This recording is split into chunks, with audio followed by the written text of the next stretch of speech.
Hello students, पिछले video में मैंने आपको पार्ट 1 में Ahilyabai the Indian queen lesson का फर्स्ट पेज कवर अप किया था। चलिए उसके आगे से कंटिन्यू करते हैं। पिछले पिछले वीडियो में मैंने आपको स्टेट वेरी वेल तक एक्सप्लेन किया था। चलिए उसके आगे से कंटिन्यू करते हैं। Gangadhar was disappointed. गंगाधर जो था वो डिसअपॉइंटेड हुआ क्योंकि वो अपने प्लान में सक्सेसफुल नहीं हो पा रहा था।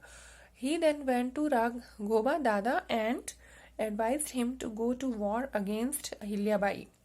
वो किसके पास गया? राघोबा दादा के पास गया और उसको एडवाइस दी कि वो अहिल्याबाई के अगेंस्ट वॉर यानी कि युद्ध करे। Raghoba Dada had won many battles and hence needed money. Raghoba Dada को पैसे की जरूरत थी और बहुत सारे बैटल्स जीत भी चुका था। He marched upon Indore against Ahilyabai. वो अहिल्याबाई के अगेंस्ट इंदौर के लिए रवाना हुआ।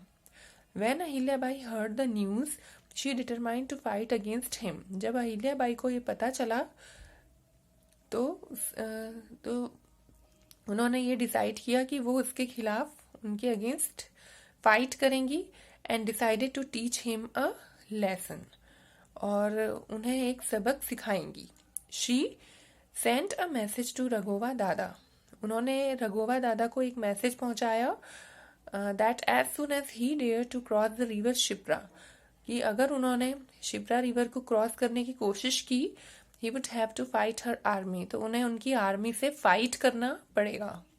Now Raghoba was in a fix मतलब वो डिसाइड नहीं कर पा रहे थे कि अब क्या करें। He had not imagined that Ahilya would be ready to fight him, क्योंकि उन्होंने ऐसा सोचा नहीं था कि अहिल्याबाई उनसे फाइट करने के लिए तैयार हो जाएंगी। He had thought that she would surrender without fighting. उन्हें ऐसा लगा था कि वो सरेंडर कर देंगी, वो झुक जाएंगी उनके आगे एंड फाइटिंग नहीं करेंगी। He was afraid that if he lost a battle against a woman, क्योंकि उन्होंने डिसाइड किया कि वो उनके अगेंस्ट बैटल युद्ध करेंगी, तो वो ये सोच के डर गया और उसे ये डर लगा कि अगर वो एक वुमेन से हार गया तो he would lose his name and fame as a warrior on the other hand. तो वो उसका फेम मतलब उसका जो नाम है और उसका नेम और फेम है एज ए वॉरियर वो चला जाएगा and on the other hand nobody would praise him, और कोई भी उसकी तारीफ नहीं करेगा अगर उसने बैटल जीत भी लिया तो। In the and he gave up the thought of fighting and went back. तो उसने एंड में यही सोचा, उसने ये युद्ध करने का जो विचार था उसके मन में वो गेव अप यानी कि छोड़ दिया और वो वापस चला गया। Now coming to the next paragraph. Ahilyabai Holkar was the ruler of Indore. Indore की रूलर थी Ahilyabai Holkar and the adjoining regions from 1767 to 1795। और जो इंदौर से जुड़े हुए एरियाज थे वहाँ की भी वो रूलर थी। कहाँ से कौन से ईयर तक? 1767 से 1795 तक। She ruled from her palace located in a fort called Ahilyabai fort. वो अपने पैलेस से ही रूल करती थी। वो जो पैलेस था वो कहाँ लोकेटेड था? फोर्ट में, और उस फोर्ट को कहा जाता था अहिल्याबाई फोर्ट, और जो था महेश्वर में, and it was situated on the bank of the Narmada river. और आपको पता ही है कि महेश्वर कहाँ सिचुएटेड है। Maheshwar is situated on the bank of the Narmada river. During her reign, उनके राज में Indore grew to be a powerful city of the Malwa region. Malwa region की इंदौर सिटी बहुत ही पावरफुल सिटी के रूप में ग्रो हुई। She also built and renovated a number of temples. उन्होंने कई सारे टेम्पल्स बनाए और कई सारे टेम्पल्स को रिनोवेट भी किया, including the Vishwanath temple of Varanasi. उसी में से विश्वनाथ टेम्पल भी है वाराणसी का, and the Vishnupad temple of Gaya, और गया का विष्णुपद टेम्पल भी। She built many roads and even repaired the road from Varanasi to Calcutta. उन्होंने कई रोड भी बिल्ट किए और जो वाराणसी से कैलकाटा का रोड है उसे भी रिपेयर किया था। She built dozens of temples, कम से कम डजन्स ऑफ टेम्पल्स उन्होंने बिल्ट किए, घाट्स बनाए, वेल्स बनाए, टैंक्स बनाए and rest houses across the area stretching from the Himalayas to the pilgrimage centres in south India. तो इस तरह से उन्होंने काफी कंस्ट्रक्शन वर्क किए। Next paragraph.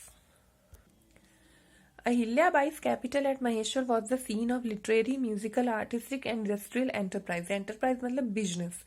अहिल्याबाई का कैपिटल जो महेश्वर पर है, it was a scene of literary, literature से related, musical और artistic and और industrial enterprise का scene है. She also patronized the Sanskrit scholar. उन्होंने patronize मतलब help करना. उन्होंने संस्कृत के scholars खुशाली राम जो एक क्राफ्टमैन थे, स्कल्पचर्स और आर्टिस्ट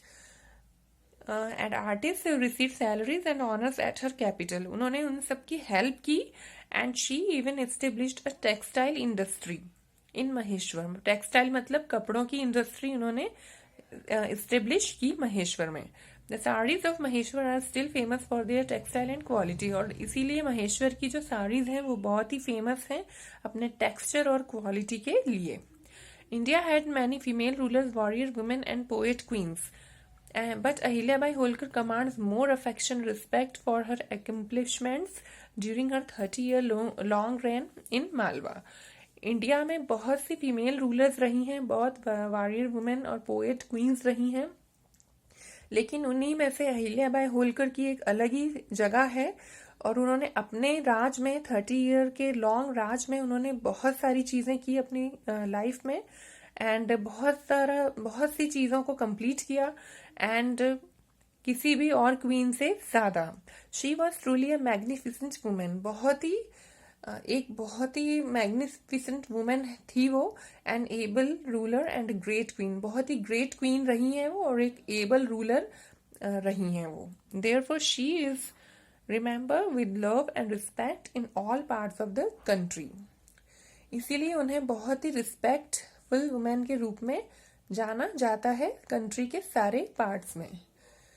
सो यहाँ पर ये लेसन ओवर होता है एंड आई होप आपको ये लेसन अंडरस्टूड हुआ होगा। Thank you.